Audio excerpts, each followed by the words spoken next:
하나님 말씀 누가복음 19장입니다. 누가복음 19장 11절로 27절에 있는 말씀인데 오늘은 12절, 13절만 제가 봉독하겠습니다. 가라사대 어떤 귀인이 왕 위를 받아 가지고 오려고 먼 나라로 갈 때에 그 종 열을 불러 은 10문화를 주며 이르되 내가 돌아오기까지 장사하라 하니라. 아멘.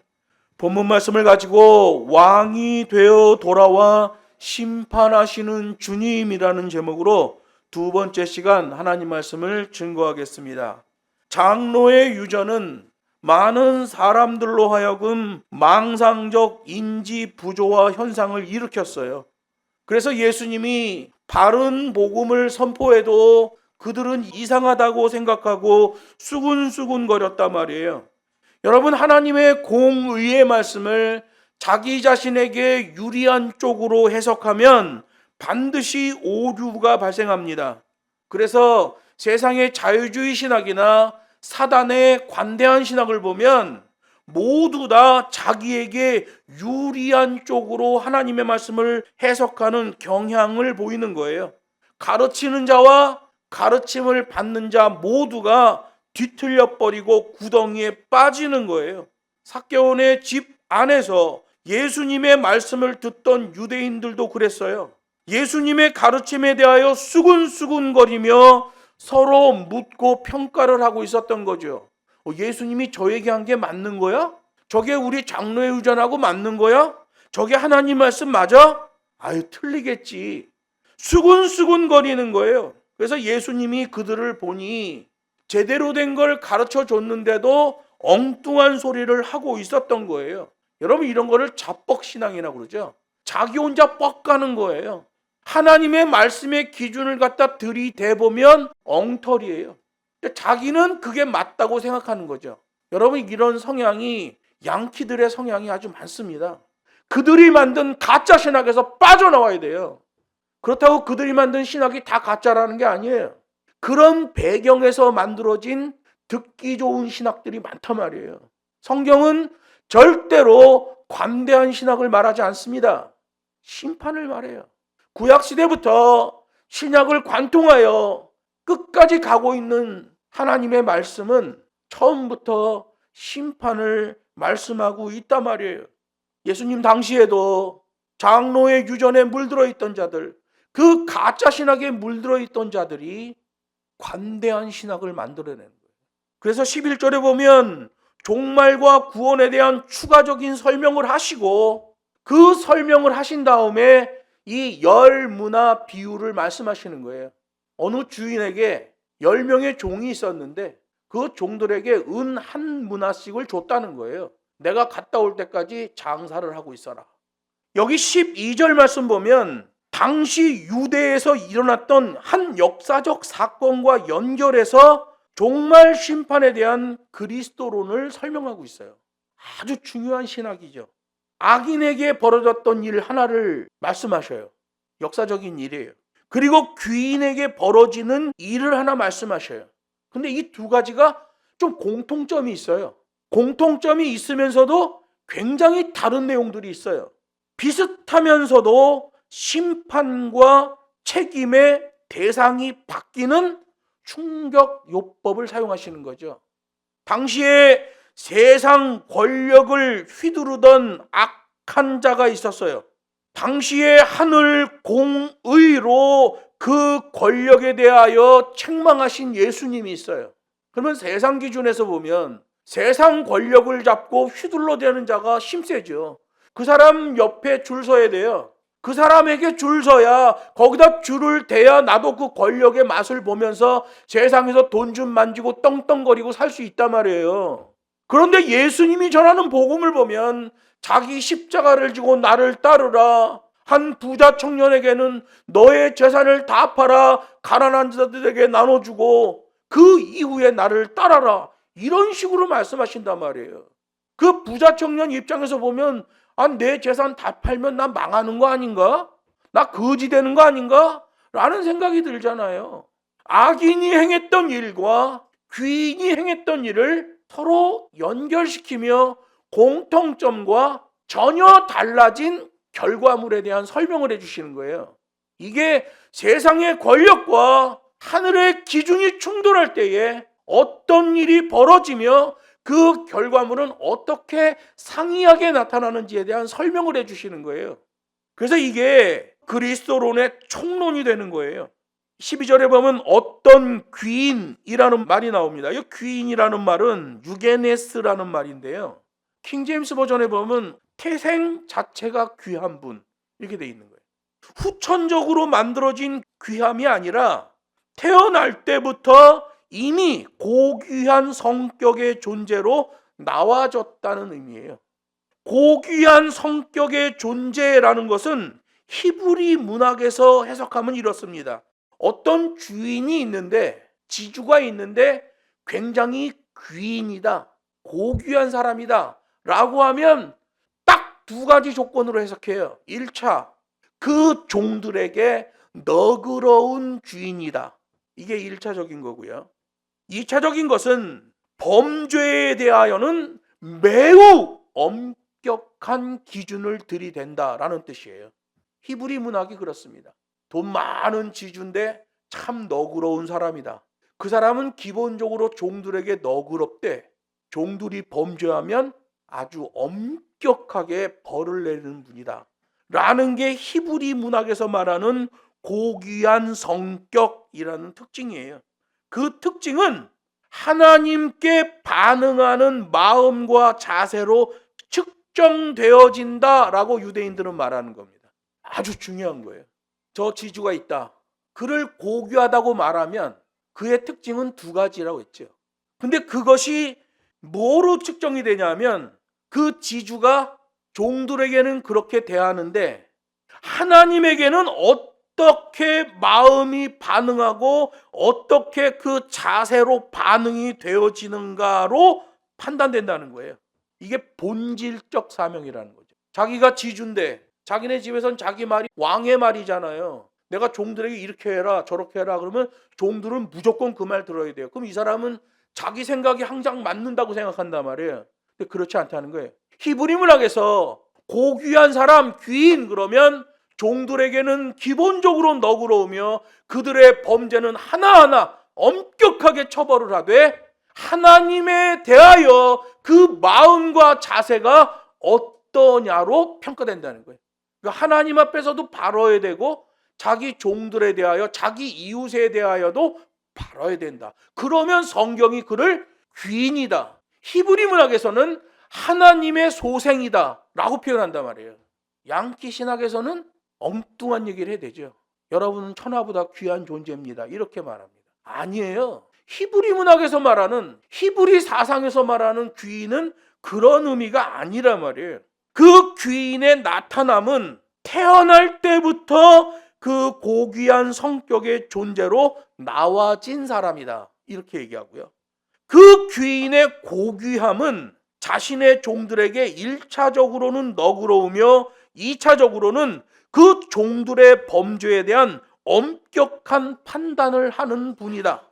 그러면 그 귀인의 존재는 하나님 앞에서 어떤 마음의 반응, 어떤 자세의 반응을 하는가로 측정되어진다라고 말하는 거예요. 이게 성경에서 하나님의 백성들에게도 매우 중요시하는 부분이죠. 그냥 내가 하나님 믿습니다. 그 믿은 거 아니에요. 여기 귀인으로 평가되는 사람, 종들에 대하여 너그러우며 죄에 대하여는 아주 엄격하게 그걸 처리하는 분.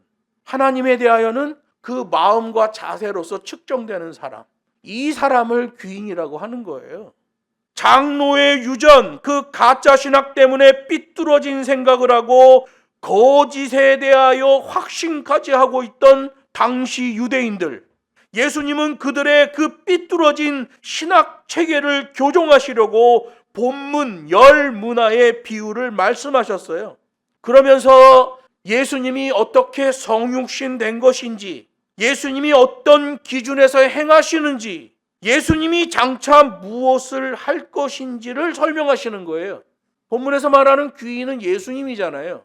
예수님이 어떤 존재라는 걸 말하는 거예요. 1차적으로는 그 종들에게 너그러운 분이다. 2차적으로는 법과 식대로 안 하는 종들에게는 매우 엄격한 심판을 하시는 분이시다. 그리고 그 귀인은 무엇으로 귀인이라는 게 측정이 되냐면 하나님 앞에서의 마음과 자세, 그것으로 측정된다는 거예요. 그래서 예수님이 겟세마네 동산에서 하나님의 뜻을 구하잖아요. 이 고난의 잔을 내게서 피하게 하옵소서. 그러나 나의 원대로 마옵시고 아버지의 뜻대로 되기를 원하나이다. 자기 자신을 십자가에서 찢잖아요. 하나님에 대한 마음과 자세, 그것으로 그가 정말 귀인인지를 평가한다. 이게 히브리 사상에 깊이 배어 있는 거예요. 조상 대대로 물려오고 있는 신앙의 자산인 거예요. 그래서 예수님도 말씀하시잖아요. 구약과 신약, 모세오경과 선지자들에게 준 모든 것을 하나로 묶으면 하나님을 사랑하고 이웃을 사랑하는 것이다. 이 귀인의 자세와 똑같단 말이에요.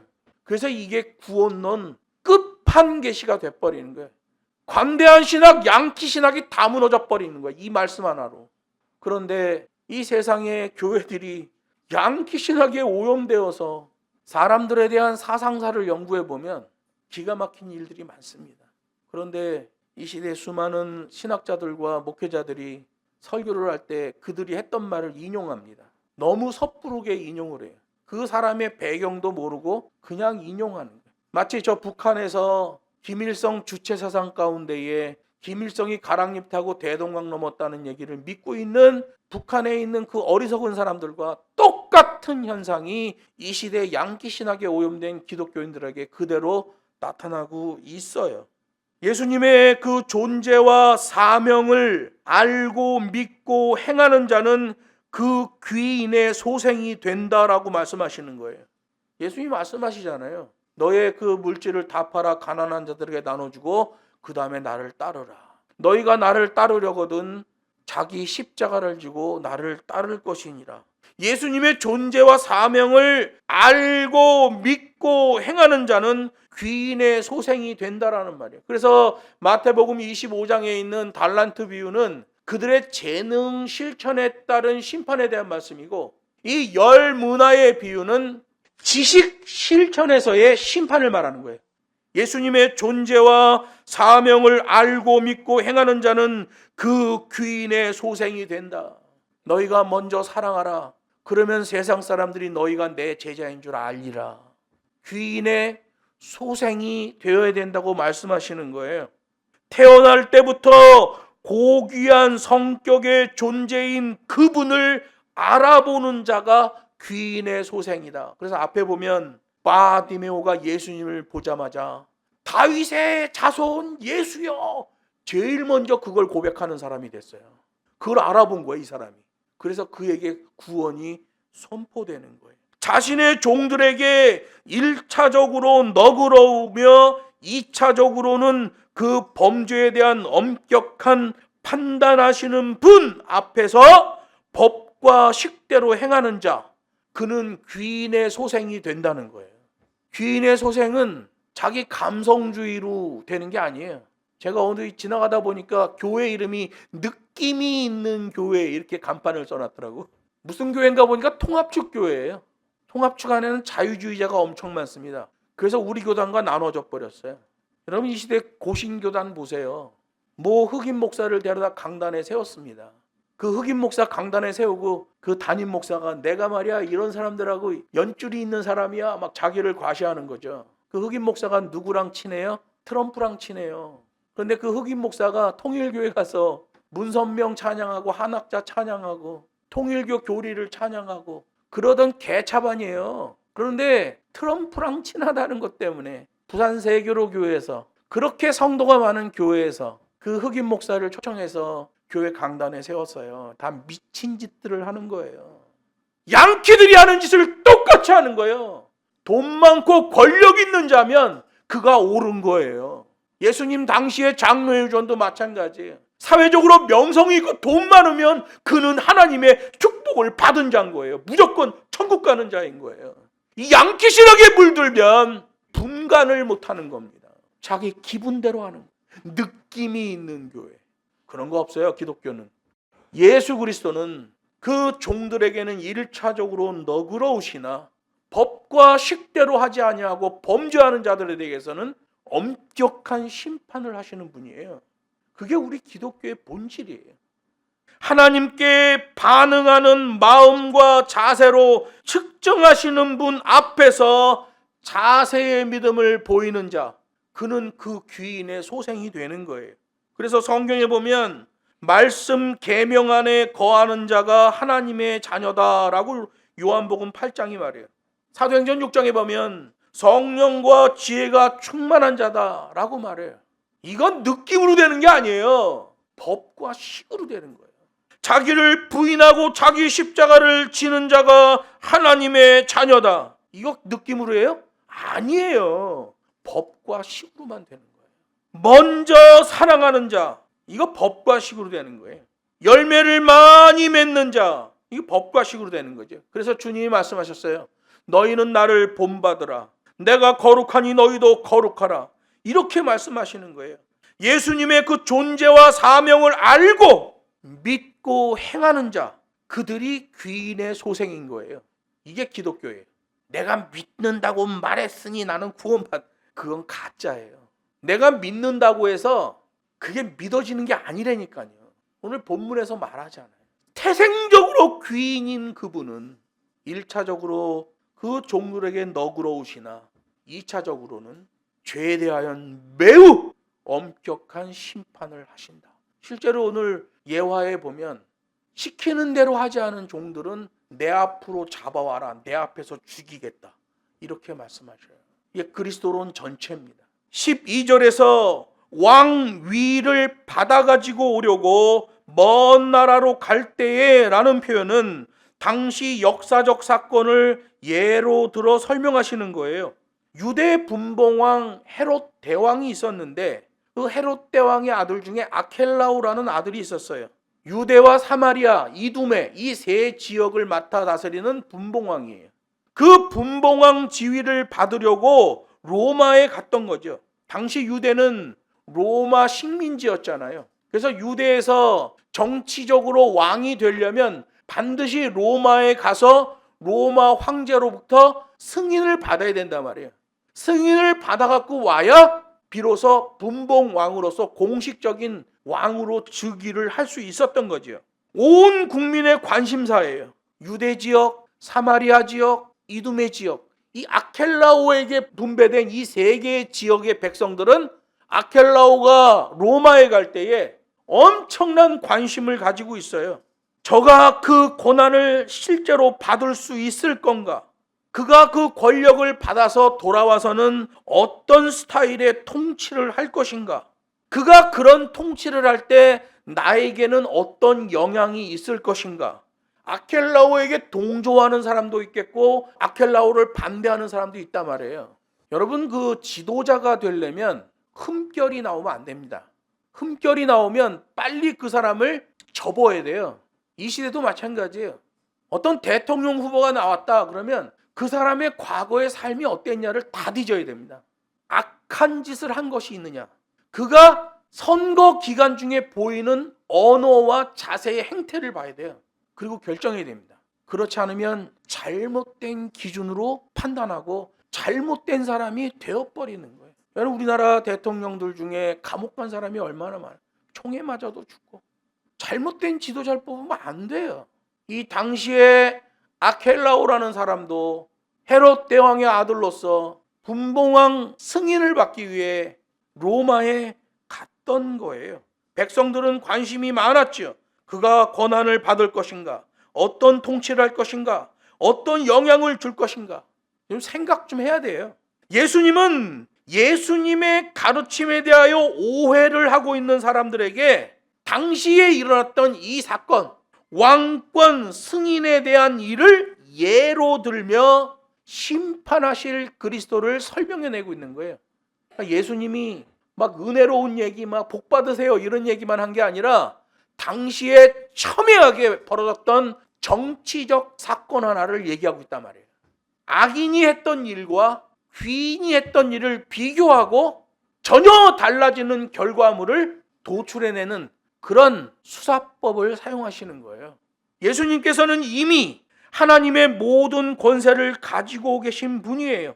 오늘 본문에 나오는 귀인 유게네스라는 말은 태생적으로 귀인이라는 거예요. 하나님께로부터 나와질 때부터 귀인이라는 거예요. 영원 전부터 성부 안에 존재하시다가 영원 전에 성부로부터 나오셨고 이 세상에 오셨다가 원 위치로 복귀하셨으며 그 존재 방식은 한 번 출생으로부터 계속 존재하는 영원한 출생의 성자 예수이시다 이거예요. 여러분, 예수님이 하나님으로부터 이렇게 나오셨잖아요. 출생이에요. 나오셨는데 아버지가 안 돌아가시고 계속 계셔. 우리의 아버지는 우리를 낳고 한 30년 있다 돌아가시잖아요. 그러면 나도 아버지가 돼서 내 아들을 낳고 이런 식으로 이게 대가 지나가는데 우리 하나님은 돌아가시는 분이 아니에요. 예수가 하나님으로부터 발출되셨고 성부 하나님이 계속 아버지로 존재하셔요. 그래서 예수님은 아버지가 될 수가 없어. 계속 아들 예수 그리스도인 거예요. 그걸 뭐라고 설명하냐? 그분의 존재 방식은 한 번 출생으로부터 계속 존재하는 영원한 출생의 성자이시다 이렇게 말하는 거예요. 성자 하나님이 그 지상사역의 열매인 교회를 위하여 성령 보혜사께서 이 땅에 보내져 지시는데 성령 하나님은 죽지 않고 영원히 존재하시는 하나님과 존재 방식이 한 번 출생으로부터 계속 존재하는 영원한 출생의 성자로부터 계속해서 나오시는 분이 성령이시다. 여기서 빗나가면 다 가짜입니다. 예수님께서는 성부 하나님으로부터 모든 권세를 승인받으신 분이기 때문에 오로지 예수님을 통해서만 죄로부터의 구원이 성립되는 거예요. 요한복음 14장에 말하잖아요. 나는 길이요 진리요 생명이다. 이 생명이라는 말은 생사여탈권자라는 얘기예요. 생명을 주시기도 하고 그 생명을 뺏을 수도 있는 분이에요. 그 종들에게는 너그러우시나 그 종들이 범죄했을 때는 가차없이 심판하시는 분이에요. 그래서 죄를 범하고 돌아온 자들에게 예수님이 꼭 말씀하시는 게 있어요. 다시는 그러한 죄를 짓지 마라. 이렇게 말씀하셔요. 그러면 그 말씀을 따라야 돼요. 근데 이 시대에 법 없는 목사들은 정말 대단합니다. 내가 곧 길이요 진리요 생명 여탈권자이다. 이게 룰이에요. 이게 법이에요. 그런데 그 법을 싫어하는 자들이 출현하는 거죠. 감성주의 바리새인 그 룰을 싫어해요. 예수님 말씀하셨잖아요. 나는 길이요 진리요 생명이다. 생명 여탈권자다. 그런데 그 룰을 바리새인들이 싫어해요. 여러분, 귀인의 소생이 되려면 귀인에 대하여 알고 그 귀인을 믿고 실천해야 귀인의 소생이 되는 거예요. 바리새인들은 그 법을 싫어해요. 자기 생각, 자기 기준에 묶여 있어요. 이 시대에도 자기 감성주의에 빠진 자들이 기독교 안에 얼마나 많은지 몰라요. 내가 믿는다고 말했으니까 나는 믿는 거고 한 번 믿으면 영원한 구원, 그렇게 생각하는 거죠. 자기 생각, 자기 기준, 잡벅 신앙이에요. 예수님 당시에 장로의 유전에 물들었던 유대인들이 꼭 그 짓을 했어요. 그래서 예수님에게 책망을 듣죠. 예수님은 성부 하나님으로부터 모든 권세를 승인받으셨어요. 빌립보서 2장에 보면 하늘에 있는 자들과 땅에 있는 자들과 땅 아래에 있는 모든 자들로 모든 무릎을 예수의 이름에 꿇게 하시고 라고 했어요. 모든 권세를 승인받으신 예수 그리스도, 온 우주에서 유일하신 주인. 출애굽기 20장에서 말합니다. 너를 위하여 새긴 우상을 만들지 말라. 위로 하늘에 있는 것이나 아래로 땅에 있는 것이나 땅 아래 물속에 있는 것에 아무 형상이든지 만들지 말라. 이게 무슨 말이에요? 나는 유일한 주인이다. 이렇게 말씀하십니다. 마지막 때의 징조로도 예수님의 심판의 범주가 확인됩니다. 사도행전 2장에 보면 위로 하늘에서는 기사와 아래로 땅에서는 징조를 베풀리니 곧 피와 불과 연기로다. 종말의 심판은 진노의 심판이에요. 누구한테 진노하셔요? 하나님의 종들로서 삐뚤어진 자들 다 심판하시겠다는 거예요. 심판이 시작된 후와 심판 후에도 예수님의 존재를 말해요. 심판이 바로 시작된 후에 심판자 예수님의 권능이 드러납니다. 계시록 5장에 보면 하늘 위나 땅 위에나 땅 아래에 능히 책을 펴거나 보거나 할 자가 없더라. 심판이 딱 시작되고 나서 예수님의 권능이 여기서 보이는 거예요. 누구도 그 임봉된 책을 열 사람이 없는데 그 임봉된 책을 여는 자가 나타났다는 거죠. 그래서 원문에 보면 그 두루마리 임봉이 위에서부터 밑으로 돼 있어요. 위에서부터 순서대로 돼 있어요. 임봉을 뗄 때마다, 원문을 보면 임봉을 아래로 뗄 때마다 이렇게 돼 있어요. 그분에 의해서만 그 임봉이 떼어지고 그 책이 열리는 거예요. 예수님의 권능이죠. 태생적으로 귀인인 분이에요. 심판 후에는 온 우주적 찬양을 받으실 주권자예요. 이 얘기 왜 하는 거예요 지금? 예수님이 자기 자신을 에게네스, 귀인이라고 말하잖아요. 그 귀인이라는 것을 설명해내는 거예요. 성경에 다 기록되어 있어요. 심판을 행하신 후에는 계시록 5장에 보면 이렇게 말해요. 내가 또 들으니 하늘 위에와 땅 위에와 땅 아래와 바다 위에와 또 그 가운데 모든 만물이 가로되 보좌에 앉으신 이와 어린 양에게 찬송과 존귀와 영광과 능력을 세세토록 돌릴지어다. 왜 세세토록 돌려요? 이분이 영원하신 분이기 때문에 그래요. 영원히 탄생하시는 분이기 때문에 그래요. 존재 방식이 영원하신 아버지로부터 발출된 성자이기 때문에 영원하셔요. 여러분 여호수아 24장에 보면 여호수아가 결단합니다. 오직 나와 내 집은 여호와만 섬기겠노라. 이 뭘 발견한 거예요? 하나님을 발견한 거죠. 진짜 하나님을 발견한 거예요. 모세가 신명기에서 유언을 하는데 신명기 5장에 보면 똑같은 말을 해요. 우상을 만들지 말라. 하늘에 있는 것이나 땅에 있는 것이나 땅 아래 물속에 있는 것 아무 형상이든지 만들지 말라. 이게 모세의 유언이에요. 모세는 왜 그래요? 영원하신 하나님을 발견한 거예요. 모세의 몸종이었던 여호수아도 그 정복 전쟁을 통해서 하나님을 발견한 거예요. 귀인을 내신 하나님, 그 귀인의 소생이 되어진 거죠. 모세도 그 귀인의 소생이 되어졌고 여호수아도 그 귀인의 소생이 되어졌고 성경에 나오는 무수한 계명의 위인들이 그 계명을 알고 믿고 지키며 귀인의 소생이 되어진 거예요. 입으로만 나불나불거리고 귀인의 소생이 되는 게 아니에요. 그러니 이 시대의 기독교인들 보면 98%가 가짜예요. 참고로 아켈라오는 로마에 갔지만 유대 분봉왕이라는 승인을 못 받습니다. 에트나르크, 민족 통치자라는 지위만 받아와요. 그러니까 왕보다 몇 단계 낮은 단계예요. 에트나르크. 그렇게 낮은 등급의 지위만 받아온 이유가 있어요. 아켈라오의 잔혹한 성격 때문에 유대인들이 아켈라오가 왕이 되는 걸 극렬히 반대했어요.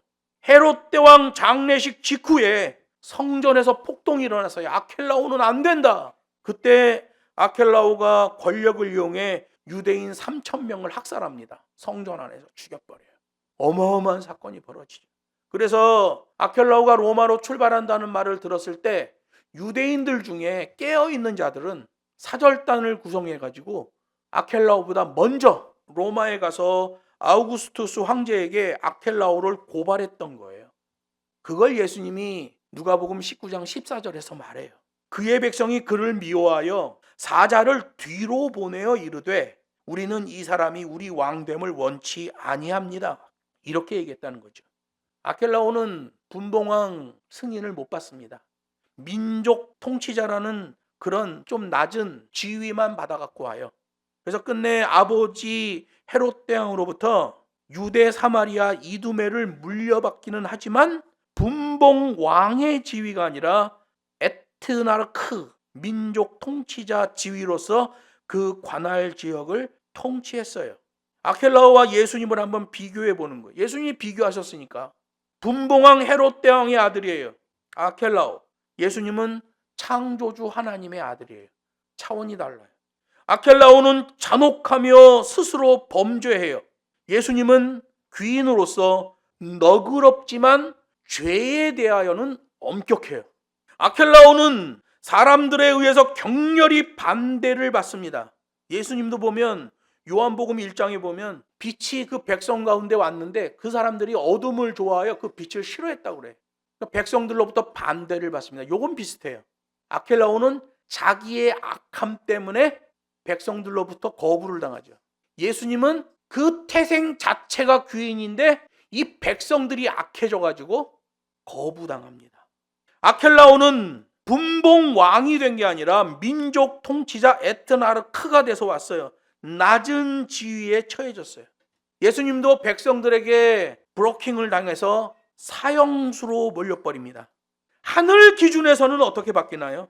아켈라오는 폐위되고 재산이 몰수됐고 유배 추방되었으며 유배지에서 사망합니다. 아켈라오가 심판을 당해요. 예수님은 하나님의 기준에서 보면 영원한 왕이에요. 심판자예요. 그런데 마지막에 오면 유대인들이 심판을 당합니다. 아켈라오는 자기가 심판을 당했어요. 예수님은 예수님을 핍박하는 자, 예수님의 법과 식대로 하지 않는 자를 심판하시는 거예요. 요게 요 열무나 비유에서 지식 심판을 하시는 결정적인 배경이죠. 양키들은 이런 거 얘기하지 않습니다. 양키들은 인문주의라 당신이 말했으면 옳은 거예요. 이렇게 얘기합니다. 옳은 건 하나님의 계명이죠. 그래서 인간은 시시때때로 분초마다 시시각각 하나님의 말씀으로 자기를 점검해야 돼. 그게 축복인 거예요. 세상 사람들은 자기 소견에 옳은 대로 살아가요. 그러나 예수 믿는 사람들은 힘들 때든 기분 좋을 때든 하나님 말씀을 갖다 들이대는 거예요. 그 말씀으로 살아가는 거예요. 그 말씀이 나를 자꾸 체크해 준다. 그 복된 거죠. 그래서 점검 당하는 삶이 귀한 거예요. 계속해서 하나님 말씀으로 점검을 당해야 돼요. 그 과정, 그게 바로 하나님이 우리에게 주신 구원의 과정인 거예요. 양키들이 말하는 구원을 선물로 받았다라는 그런 가짜 신학입니다. 잘못된 지식, 영광과 처벌이 서로 반대되어지는 거예요. 장로의 유전은 말합니다. 그러나 장로의 유전에선 구원이 안 나와요. 심판만 있을 뿐이에요. 복음을 말했더니 사람들이 핍박합니다. 그러나 핍박하는 자들이 심판을 당한다 라고 말하는 거죠. 이러한 역사적 실제 사건을 빗대어 예수님이 말씀하고자 하는 것은 임박한 종말에 대한 반대적 교훈이에요. 왕위를 받으러 간다. 예수님이 예루살렘에 가시지만 당장 하나님의 나라가 임하는 게 아니라는 거예요. 왕위를 받으러 먼 나라에 간다. 상당한 시간이 걸린다는 의미예요. 부활과 승천과 재림 사이에는 어마어마한 거리가 있다는 거죠. 여러분, 산이 A라는 산이 여기 있고 B라는 산이 여기 있어요. 이 옆에서 보면 산이 멀리 떨어져 있잖아요. 그러나 이쪽 방향에서 보면 앞에 산 바로 뒤에 산이 있는 것처럼 이렇게 겹쳐져 보인단 말이에요. 이걸 원근 중첩법이라고 그래요. 멀고 가까운 게 중첩되어 굉장히 가까운 것처럼 느낀다. 예수님이 종말에 대해서 말할 때 사람들이 와, 금방 이게 일어나고 하나님의 나라가 임하고 금방 이게 되나 보다. 이 사람들은 두 개의 산을 겹쳐서 본 거예요. 예수님의 고난과 죽으심과 부활, 재림하심, 이게 이렇게 옆으로 설명하셨는데 백성들은 앞뒤로 본 거죠.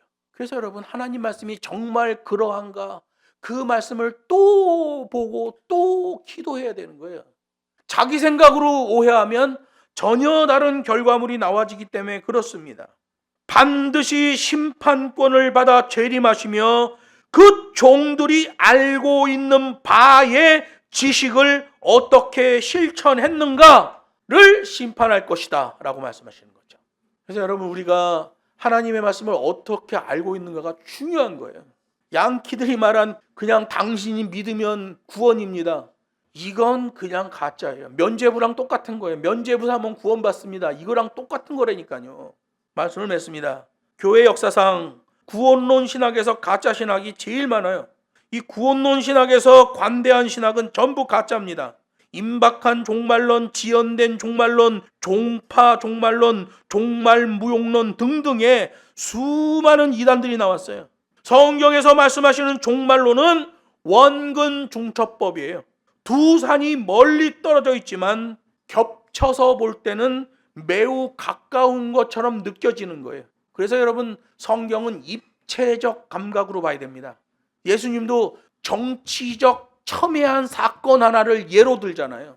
당시에 이런 정치적 사건을 얘기하면 권력자들이 좋아하겠어요? 안 좋아하지. 그런데 예수님이 자신의 귀인됨과 심판에 대하여 그 정치적 사건 하나를 예로 들어 적나라하게 설명해 내시는 거예요. 이 시대에 우리 그리스도인들도 성경에서 말씀하시는 종말과 구원과 천국에 대한 기준을 바르게 알고 실천해야 돼요. 10문화의 비유, 10명의 종들에게 각각 한 문화씩을 주었으나 오로지 2명의 종만 주인이 말한 대로 장사를 했어요. 그리고 이익을 남겼어요.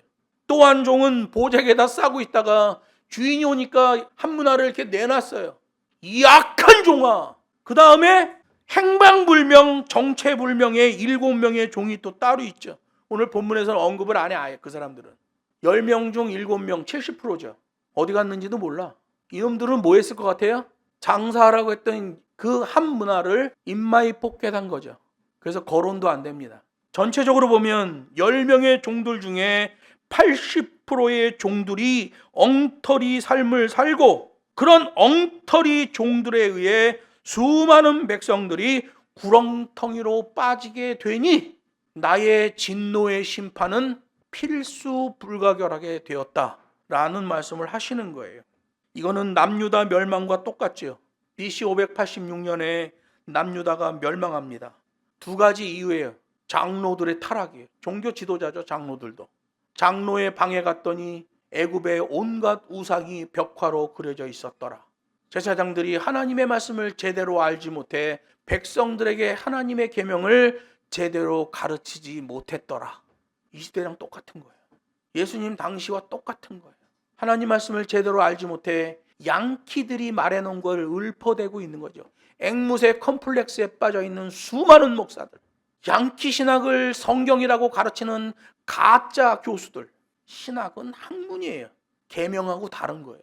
그래서 10문화의 비율을 보면 80%의 종이 개차반이에요. 그 중에 7명은 행방불명, 정체불명, 무슨 짓을 하고 있는지도 몰라요. 하나님의 것을 자기 것으로 착복하고 자기 쾌락을 위해서 살아갔던 거죠. 하나님의 그 공의로우신 계명을 기억하고 겸손과 충성으로 자세 잡는 우리 모두가 되기를 주 예수의 이름으로 축복합니다.